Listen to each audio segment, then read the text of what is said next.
Nextnya adalah sasaran dan asas kewirausahaan. Untuk sasaran kewirausahaan itu ada beberapa hal ya.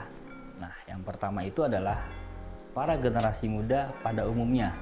Yaitu ada anak-anak sekolah, lalu ada anak-anak putus sekolah dan calon wirausaha ya. Kenapa sih sasarannya itu adalah anak-anak sekolah? Nah, ini ada kaitannya juga dengan program dari pemerintah di mana pemerintah berusaha mengembangkan UMKM yang ada di Indonesia. Nah, bagaimana cara pemerintah gitu ya untuk membangun minat ataupun kesadaran dari masyarakat untuk menjadi pelaku usaha UMKM? Itu dia tadi, kita mulai dari anak-anak sekolahnya dulu. Kita mulai dari yang terkecil dulu ya. Mungkin dari anak-anak sekolah itu tadi berkembang lagi anak-anak putus sekolah. Kadang beberapa alasan anak-anak putus sekolah itu adalah ketika saya tidak mau menjadi pekerja. Nah, kita bisa buat mindset mereka gitu ya. Ayo, kamu bisa jadi seorang pengusaha bisnis ya, ataupun memulai usaha kecil. Dan nextnya adalah para calon wirausaha. Nah, calon wirausaha ini sendiri kan butuh pembekalan ya. Nah, dari situ kita kasih pembekalan bagaimana caranya menjadi seorang wirausahawan yang baik. Nextnya yang kedua itu adalah para pelaku ekonomi yang terdiri atas pengusaha kecil dan koperasi. Nah, untuk pengusaha kecil ini sendiri ada kaitannya juga dengan calon wirausaha ya. Mereka butuh pembekalan materi supaya dari usaha kecil itu berkembang menjadi usaha menengah, lalu berkembang lagi menjadi usaha yang lebih besar lagi. Lalu koperasi.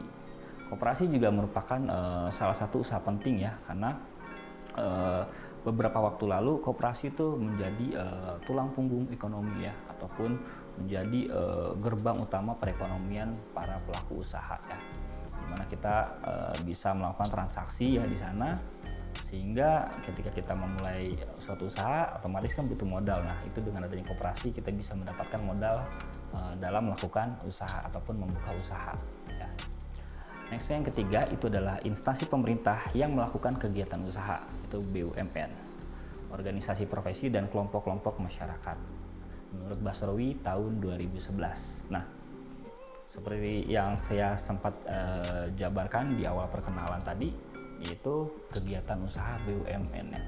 Sebagai seorang profesional editor, saya juga pernah bekerja sama dengan instansi pemerintah khususnya yang berkaitan dengan produksi audiovisual, di mana hasilnya ataupun outputnya itu sendiri adalah sebagai materi promosi mereka untuk ditayangkan di televisi maupun di iklan-iklan yang ada di media digital. Nextnya adalah asas kewirausahaan. Yang pertama ini adalah kemampuan untuk berkarya dalam kebersamaan berlandaskan etika bisnis yang sehat. Nah, kewirausahaan ini punya asas yang sangat baik ya. Nah, dalam berbisnis itu kita harus punya etika yang sehat ya. Jadi kurangilah ketika teman-teman melihat ada banyak UMKM yang ataupun orang-orang yang baru berbuka bisnis ya di dekat teman-teman. Nah, jangan jadikan itu sebagai musuh atau enemy. Coba ajak mereka sebagai partner, ataupun kita bahkan bisa berkolaborasi dengan mereka, karena siapa tahu kita bisa memperluas jaringan kita. Lalu yang kedua itu adalah kemampuan usaha secara tekun, teliti, dan produktif. Tekun, teliti, dan produktif itu merupakan 3 hal yang penting dalam sebuah asas kewirausahaan. Karena tanpa adanya 3 hal tersebut, bisnis kita ataupun usaha kita itu tidak akan berjalan dengan baik. Lalu yang ketiga itu adalah kemampuan memecahkan masalah dan mengambil keputusan secara sistematis, termasuk keberanian dalam mengambil resiko bisnis. Dalam pengambilan keputusan itu bukan semata-mata karena ego ataupun emosi ya. Ketika teman-teman ingin membuat suatu keputusan, pastikan itu sudah difikirkan dampak baiknya serta dampak buruknya. Karena tanpa adanya perencanaan dalam pengambilan keputusan, itu teman-teman tidak akan tahu kira-kira keputusan ini yang akan saya ambil dampaknya seperti apa. Apakah akan rugi, apakah akan baik ya. Dan ini ada kaitannya juga nih terkait dengan teman-teman mengambil risiko bisnis gitu ya. Misalnya contoh teman-teman, ketika saya ingin membuka bisnis saya lebih besar lagi gitu ya, kita harus berani nih mengeluarkan modal lebih besar gitu ya, agar bisnis kita lebih besar lagi.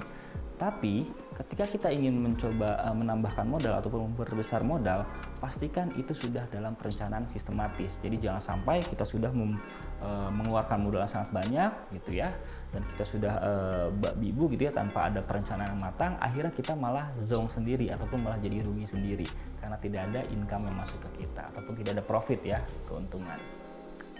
Nextnya ini adalah kemampuan berkarya dengan semangat kemandirian.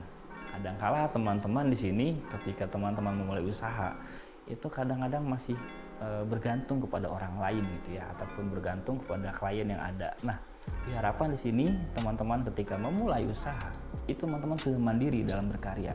Yakinlah dengan kemampuan teman-teman ya, yakinlah menciptakan ide-ide baru, yakinlah dengan menciptakan inovasi-inovasi yang baru supaya bisnis teman-teman itu bisa lebih berkembang lagi. Nextnya ini adalah kemampuan berpikir dan bertindak kreatif dan inovatif menurut Basrowi tahun 2011. Tekun, teliti, produktif, berani mengambil resiko, kemampuan berpikir dan bertindak kreatif serta inovatif. Hal-hal ini tidak bisa kurangi ya ketika kita ingin memulai suatu bisnis. Berpikir itu penting untuk membuat sebuah perencanaan yang baik. Berpikir kreatif, kita harus kreatif. Bagaimana caranya kita memasarkan bisnis kita?